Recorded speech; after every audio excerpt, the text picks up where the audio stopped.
ลายข้างบนออกนะครับเพื่อนๆนี่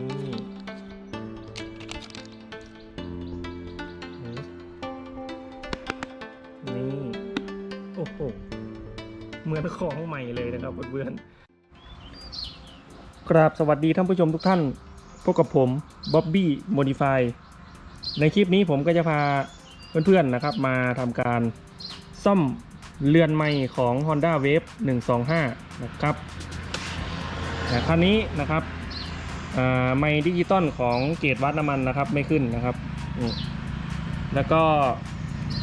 แผ่นไมค์นะครับแผ่นไมค์มันผุหมดแล้วนะครับเพื่อนๆเนี่ยเป็นแตกรายงานหมดแล้วเดี๋ยวไปรับชมกันเลยสำหรับอุปกรณ์นะครับในการซ่อมก็จะมีอันนี้ครับชุดซ่อมเกจวัดน้ำมันก็จะมีฟิล์มนะครับ2ตัวแล้วก็แผ่นสะท้อนแสงนะครับสีขาวๆ1ตัวนะครับรวมกันเป็น3ชิ้นแล้วก็มีอันนี้เป็นแผ่นปิดไมค์นะครับอันนี้ผมสั่งเป็นตัว Edition มานะครับไม่ใช่ตัวเหมือนเดิมนะครับอันนี้เป็นแผ่นปิดแต่งนะครับนี่เป็นแผ่นอะคริลิกแล้วก็มีเหมือนสติกเกอร์นะครับติดมานี้ยังไม่ได้แกะลอกออกนะครับเพื่อนๆก็เดี๋ยวประกบเข้าไปก่อนค่อยลอกออกทีเดียวนะครับเพื่อนๆเดี๋ยวจะเกิดริ้วรอยได้นี่แล้วก็เป็นฝาครอบไมค์ฝาครอบตัวบนนะครับตัวใหม่ขั้นตอนแรกนะครับเราก็ทำการถอดฝาครอบไมค์แล้วก็ชุดเรือนไมค์ข้างในแยกชิ้นออกจากกันก่อนนะครับเพื่อนๆถอดฝาครอบเรือนไมค์ออกก่อนโดยทำการง้างนะครับตัวล็อกบนล่างออก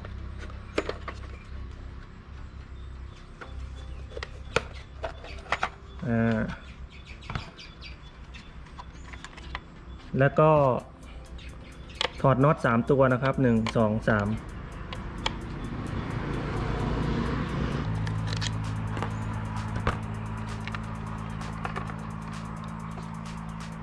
ออกมาแล้วจากนั้นก็ทำการดึงเข็มไมค์ออกเลยนะครับดึงตรงๆนะครับใช้มือจับบนล่างอย่างนี้นะครับเพื่อนๆแล้วก็ดึงออกตรงๆเลยจะแน่นหน่อยนะเอาเลื่อนนี่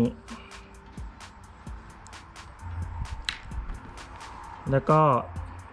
ถอดน็อตที่ยึดแผ่นไมค์2ตัวนี้ออกนะครับ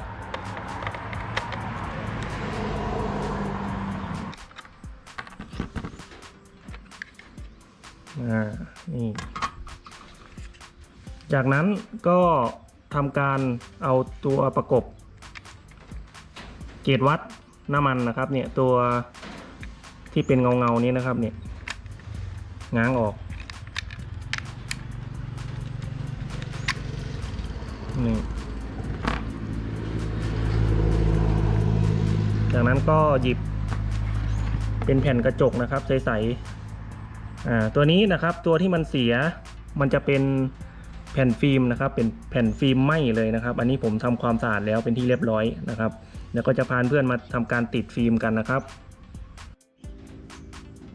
อันนี้เป็นแผ่นสะท้อนแสงนะครับเพื่อนๆเราใส่เข้าไปก่อนเลยก็ได้แล้วก็ตัวฟิล์มท่านเพื่อนสังเกตนะครับมันก็จะมี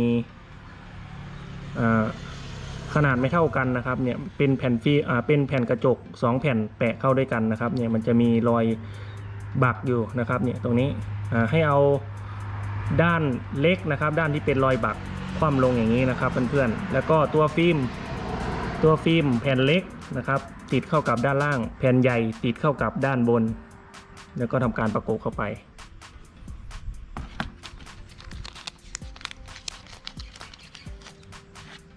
สำหรับแผ่นฟิล์มนะครับอันนี้ผมจะติดตัวเล็กก่อนนะครับก็คือด้านล่างแผ่นฟิล์มมันก็จะมี2ด้านนะครับด้านที่เป็นเคลือบกันรอยเฉยๆนะครับกับด้านที่เป็นกาวให้เอาด้านที่เป็นกาวนะครับประกบเข้าไปที่ตัวฟิล์ม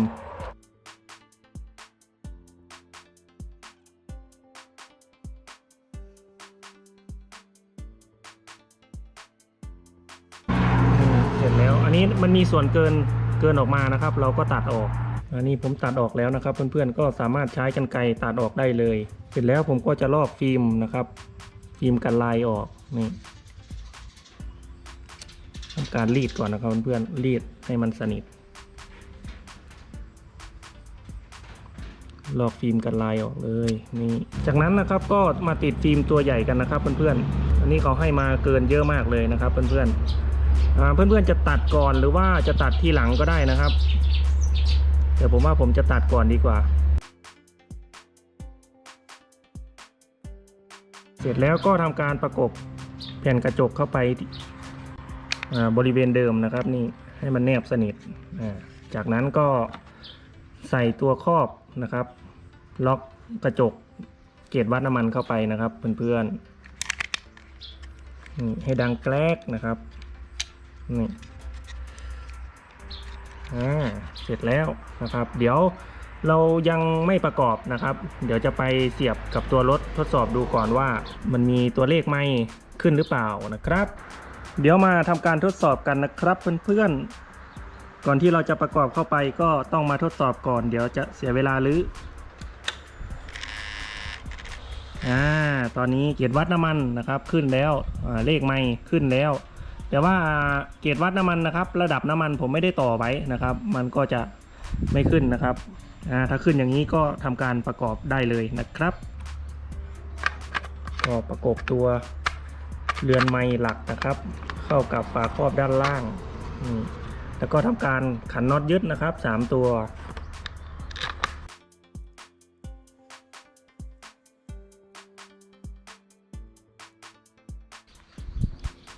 ทำการใส่แผ่นปิดไม้นะครับแล้วก็ลอกกันลายข้างบนออกนะครับเพื่อนๆนี่โหสวยงามมากนะครับเพื่อนๆอันนี้เป็นตัวแผ่นไม้แต่งนะครับนี่มันจะไม่เหมือนอันเดิมนะครับนี่ประกบเข้าไปนี่พอดีเลยนะครับเพื่อนๆแล้วก็ขันน็อตนะครับแฉก2ตัวอย่าสั่นอย่าสั่น สั่นนะครับเพื่อนๆเห็นของใหม่ไม่ได้เลยนะครับสั่นขันเข้าไปประคองไว้ก่อนนะครับเสร็จแล้วนะครับก็เข็มให้ทำการสวมเข้าไปก่อนนะครับเพื่อนๆสวมเข้าไปอย่าเพิ่งสวมเข้าไปลึกนะครับเพื่อนๆให้เพื่อนๆหมุนทวนเข็มนะครับหมุนทวนเข็มนี่หมุนทวนเข็มถ้ารู้สึกว่ามันติดแล้วนะครับก็ให้ดึงออกนี่พอดึงออกแล้วนะครับก็ทำการสวมเข้าไปใหม่ให้ปลายเข็มนะครับตรงกับเลข0อันนี้เราจะเอาจริงแล้วนะครับเพื่อนๆ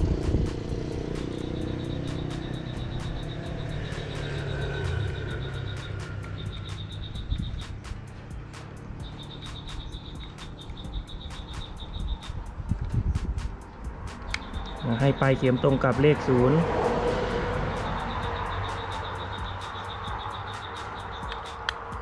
แล้วก็กดเข้าไปเลยมันก็จะมาอยู่ที่0แล้วนะครับเพื่อนๆนี่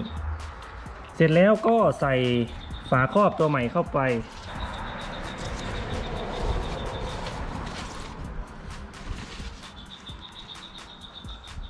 ประกบเข้าไปเลยครับนี่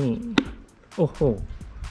เหมือนของใหม่เลยนะครับเพื่อนๆแต่ว่าด้านล่างนะครับเราไม่ซีเรียสนะครับเพราะว่ามันอยู่ข้างในนะครับ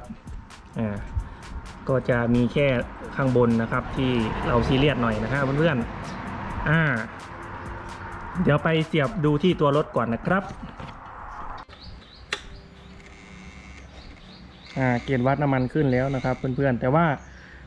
มันยังไม่ชัดเท่าไหร่นะครับเพราะว่าหลอดแบ็คไลท์นะครับมันขาดนะครับเพื่อนๆก็จะเห็นเป็นลางๆส่วนเข็มไม้ก็ขึ้นปกตินะครับกวาดสุดอันนี้ยังไม่ตรงเท่าไหร่นะครับเดี๋ยวผมต้องถอดออกมาตั้งเข็มใหม่แล้วก็ไฟเกียร์ก็เหมือนไฟมันยังมีปัญหาอยู่นะครับไฟแบ็คไลท์ไฟ